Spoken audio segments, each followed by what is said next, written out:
그 어느 때보다 성령님이 오늘 우리에게 얼마나 필요한지요. 여러분의 삶에 성령님이 필요합니다. 그리고 저의 삶에 성령님이 필요합니다. 그분은 복되신 성령님이십니다. 오늘 저와 함께 해주셔서 감사합니다. 오늘 저의 말씀이 여러분의 삶에 큰 축복이 되기를 기도합니다. 성경은 이렇게 말씀합니다. 만군의 여호와께서 말씀하시되 이는 힘으로 되지 아니하며 능력으로 되지 아니하고 오직 나의 영으로 되느니라.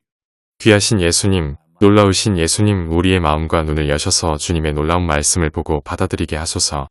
주님께 모든 찬양을 드립니다. 오늘 저와 함께 해주셔서 감사합니다. 여러분의 저의 놀라운 가족이십니다. 여러분은 정말 사랑합니다.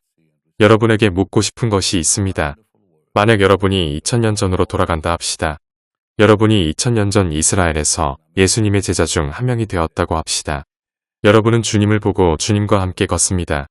또 예수님께서 나사로를 살리시는 것을 직접 보았습니다. 그 경험이 여러분의 삶을 바꿀 수 있을까요? 누군가는 그렇다고 할 것입니다. 그러나 정답이 아닙니다. 왜냐하면 그 경험이 제자들의 삶을 바꾼 것이 아니었기 때문입니다. 그들은 주님을 보았고 문둥병이 나으며 죽은 자가 살아나는 것을 보고 폭풍이 잠자게 되는 여러가지 이적과 기사를 보았습니다. 그러나 우리는 가룟유다의 배신과 베드로가 주님을 3번 부인한 것을 압니다. 그리고 남은 제자들은 예수님이 십자가에 달리실 때 다 도망가고 말았습니다. 그들은 양떼처럼 흩어졌습니다. 우리는 다 양 같아서 그릇 행하여 각기 제 길로 갔거늘 여호와께서는 우리 모두의 죄악을 그에게 담당시키셨도다. 성경은 이렇게 말씀합니다. 그들은 하나님의 강한 능력을 보았습니다.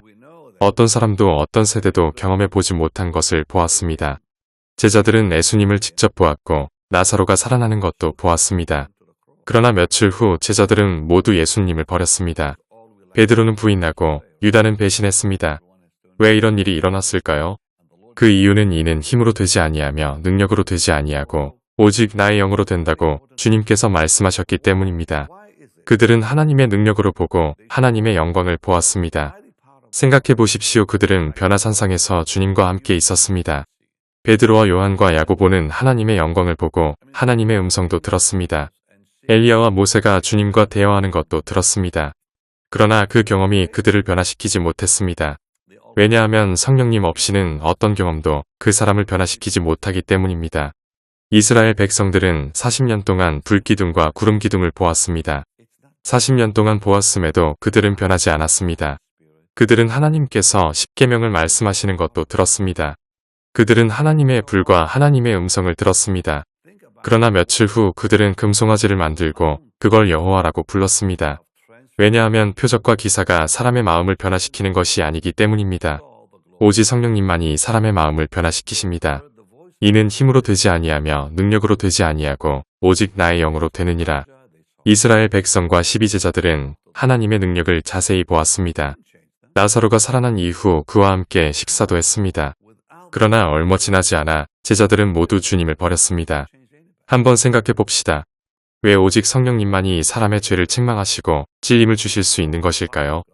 예수님께서 2000년 전 세상에 계셨을 때 복음을 전하시고 가르치시고 병든 자들을 고치셨습니다. 죽은 자들을 일으키셨습니다.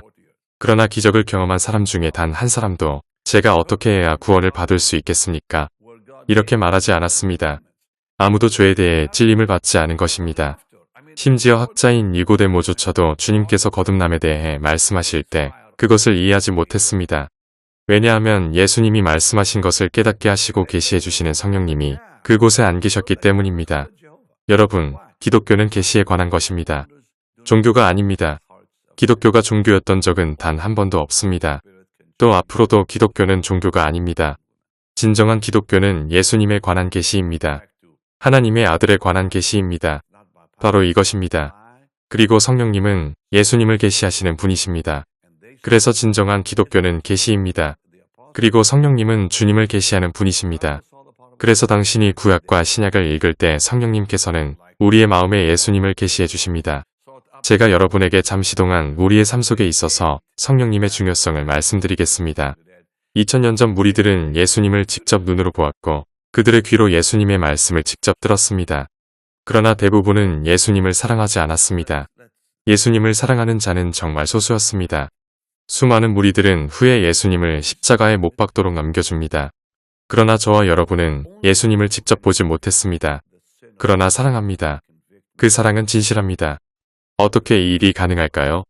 여러분들은 베드로와 요한도 예수님을 사랑하지 않았나요? 이렇게 말할 수 있습니다. 예, 그렇습니다. 사랑했습니다. 그러나 그들 속에는 주님을 위해 자신이 행하겠다고 말한 것을 성취하는 능력은 없었습니다. 베드로를 포함한 모든 제자들은 주님을 위해 죽겠다고 했습니다.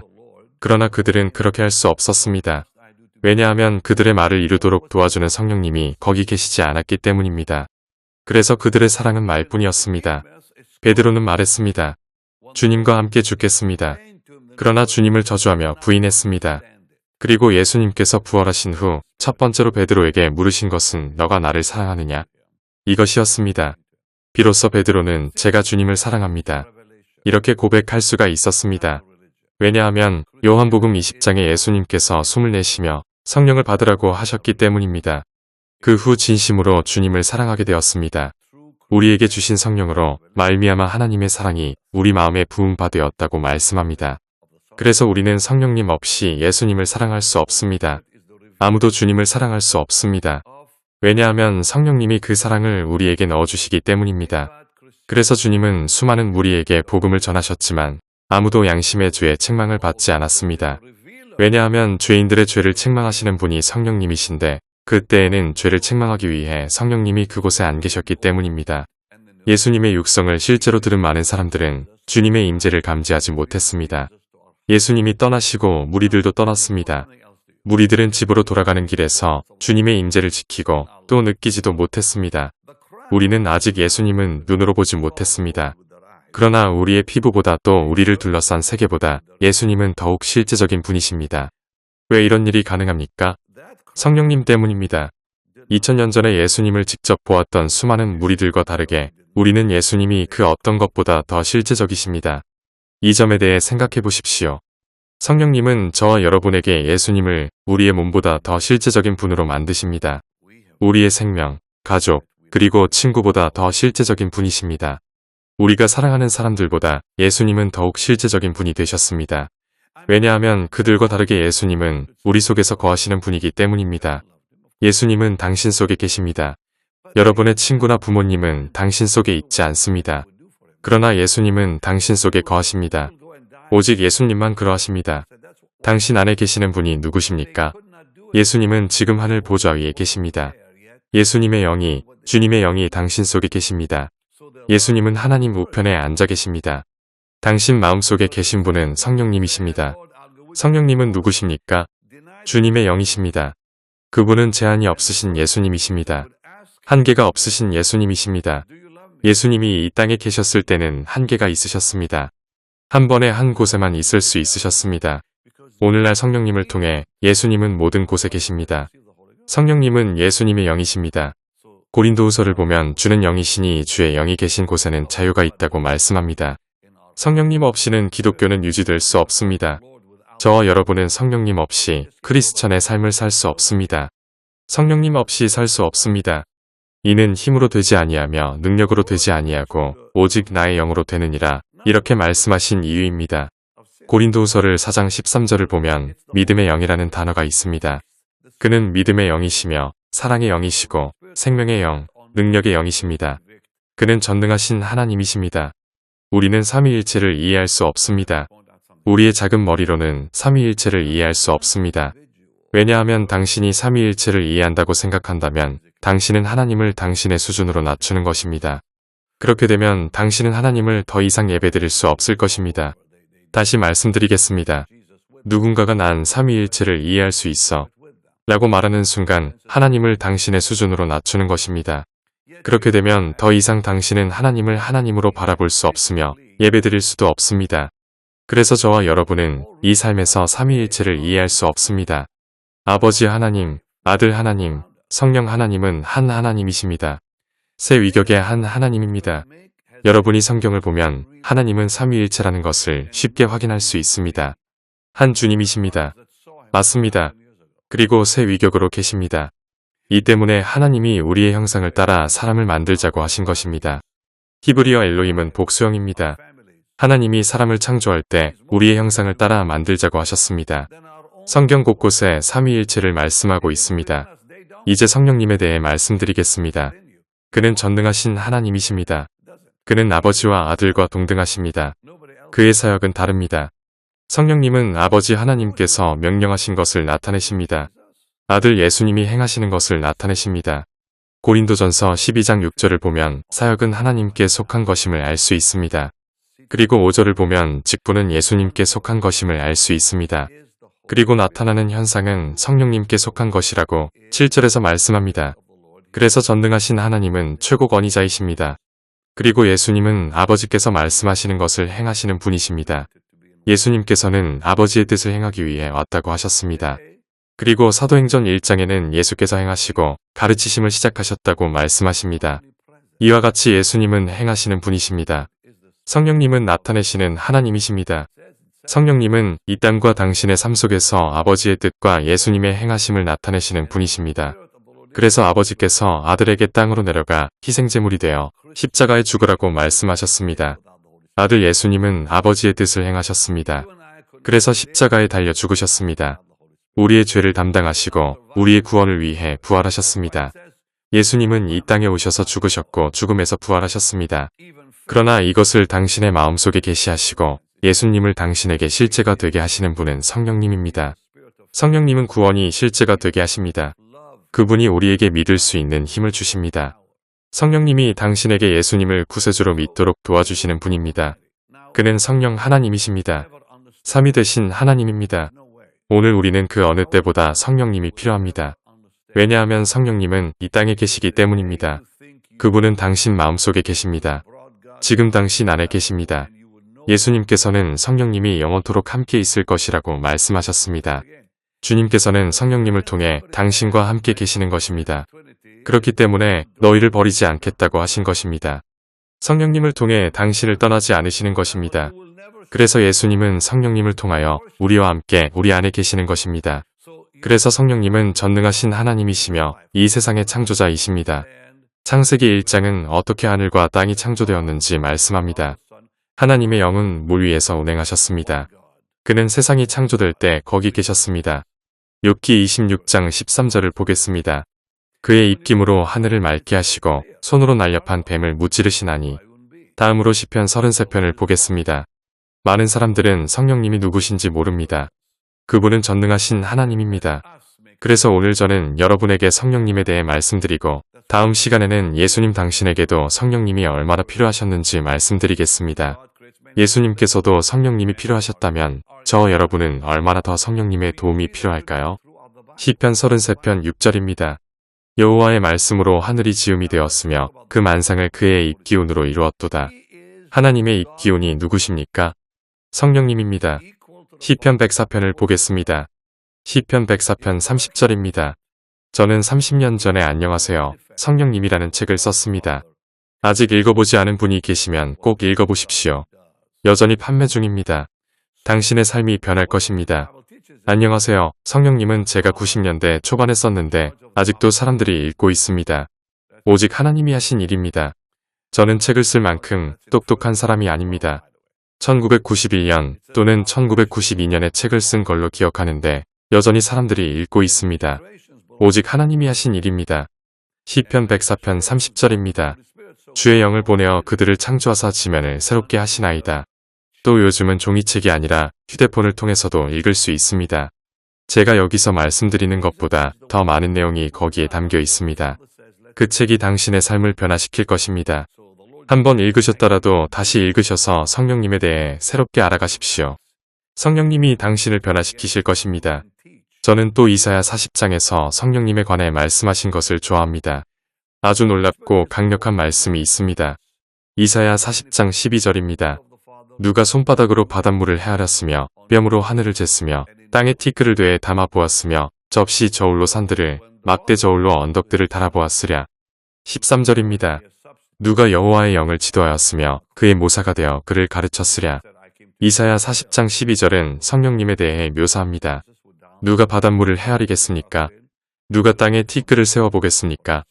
오직 성령님만 하실 수 있습니다. 창세기 2장을 보면 하나님의 숨결이 사람에게 들어가니 생명이 되었다고 하였습니다. 그래서 누가 당신의 영은 창조하였습니까? 성령님입니다. 스가랴를 보겠습니다. 스가랴에서는 성령님이 당신의 영을 당신의 존재 속에 불어넣으셨다고 말씀합니다. 아주 놀랍지 않으십니까? 스가랴 12장 1절입니다. 이스라엘에 관한 여호와의 경고의 말씀이라. 여호와 곧 하늘을 펴시며 땅에 터를 세우시며 사람 안에 심령을 지으신 이가 이르시되. 아주 놀랍습니다.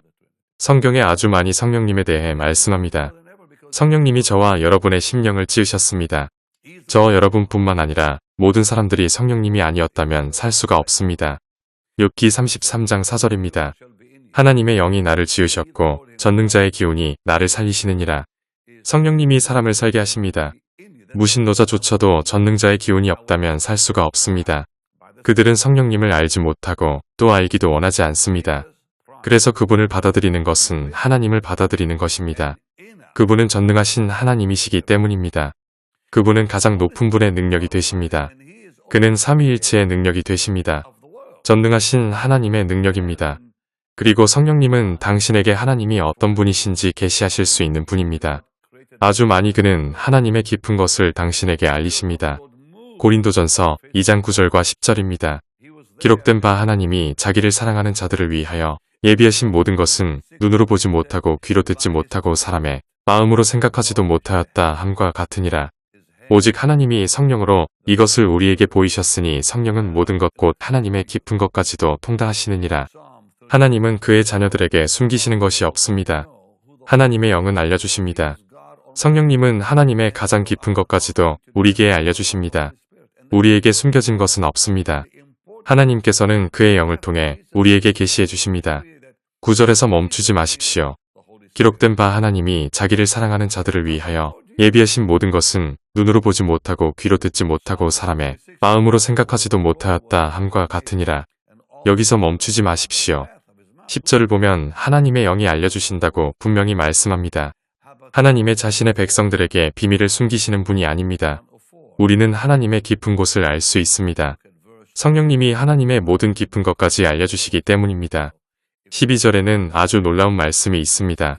우리가 세상의 영을 받지 아니하고 오직 하나님으로부터 온 영을 받았으니 이는 우리로 하여금 하나님께서 우리에게 은혜로 주신 것들을 알게 하려 하심이라. 하나님이 당신에게 보여주시기 원하는 것에 있어서 우리는 아무런 대가가 필요하지 않습니다. 성령님은 우리에게 하나님을 보이시는 분입니다. 성령님을 말씀을 통해 알리십니다. 하나님의 말씀으로 일하십니다. 만약 당신이 말씀을 소홀히 하고 무시한다면 당신은 절대 성령님이 당신에게 보여주는 것이 무엇인지 알 수 없습니다. 그래서 저와 여러분이 해야 할 일이 있습니다. 성령님에 의하여 하나님의 말씀이 계시됩니다. 그래서 당신은 성경을 펴서 읽어야 합니다.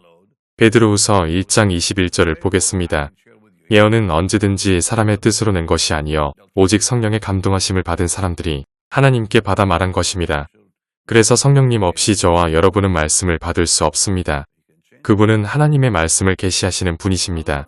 제가 말씀드린 것처럼 진정한 기독교는 계시입니다. 그리고 우리가 성령님께 순종하는 순간 아주 놀라운 일이 일어납니다. 에스겔 36장 27절의 말씀을 보겠습니다. 우리는 그 어느 때보다 성령님에 관해 알아야 합니다. 제가 오늘 이 말씀을 전한다는 사실이 매우 기쁩니다. 2025년 이 순간 우리는 성령님이 너무 필요합니다. 세상에는 지금 수많은 혼란과 어려움이 있습니다. 또 내 영을 너희 속에 두어 너희로 내 율례를 행하게 하리니 너희가 내 규례를 지켜 행할지라. 성령님이 당신과 함께 하실 때 하나님께서 당신으로 하여금 말씀대로 살게 만드신다는 이 사실이 놀랍지 않으십니까? 당신은 그의 말씀을 지키며 말씀을 행하게 됩니다. 당신 스스로의 힘으로는 그렇게 할 수 없습니다. 예수님은 너희 스스로는 아무것도 할 수 없다고 하셨습니다. 저는 다음 시간에 말씀을 이어나가겠습니다. 저는 복되신 성령님에 관해 가르치는 것을 마치지 않았습니다. 다음 시간에 다시 만납시다. 그리고 이 말씀을 여러분의 친구들에게도 공유해 주시기를 바랍니다. 이 말씀이 그 어느 때보다 사람들에게 필요합니다. 이 말씀을 공유해 주십시오. 기도하겠습니다. 주님, 이 말씀을 듣는 모든 자들의 눈을 여셔서 성령님의 중요성을 깨닫게 하소서. 각 사람의 삶 속에서 성령님이 얼마나 중요한지 알게 하소서. 만군의 여호와께서 말씀하시되 이는 힘으로 되지 아니하며 능력으로 되지 아니하고 오직 나의 영으로 되느니라. 오 복되신 성령님, 당신을 환영합니다. 우리 함께 손을 드시고 성령님은 환영합시다. 성령님, 제 삶에 오심을 환영합니다. 주님을 찬양합니다. 예수님의 이름으로 기도드립니다. 아멘. 저희는 다음 시간에 계속 말씀을 이어가겠습니다. 이제 주님의 일에 심는 시간입니다. 복되신 하나님의 말씀이 계속 전 세계로 나가게 하십시오. 진리가 하나님의 말씀이 계속 선포되게 하십시오. 여러분의 도움이 없이는 저는 이것을 할 수 없습니다. 계속 이어나갈 수 없습니다. 여러분의 도움이 필요합니다. 말씀을 가르치고 전파하고 또 계속 전하기 위해서는 여러분의 도움이 필요합니다. 저는 72세이며 이 사역을 멈추고 싶지 않습니다. 저는 사역자에게 은퇴는 없다고 믿습니다. 저를 천국에 데려가시기 전까지 저는 계속 전할 것입니다. 함께 하십시다. 여러분이 심을 때 저는 계속 할 수 있습니다. 여러분은 씨앗을 심으실 수 있습니다. 여러분이 심으실 때 하나님께서 당신을 축복하십니다. 성경에 나와 있습니다. 베니인 홈페이지로 가셔서 심으십시오. 하나님이 당신에게 분명히 복 주십니다. 저는 지금 그 어느 때보다 여러 곳을 다니며 복음을 전하고 있습니다. 함께 하십시다. 다음 시간에 뵙겠습니다.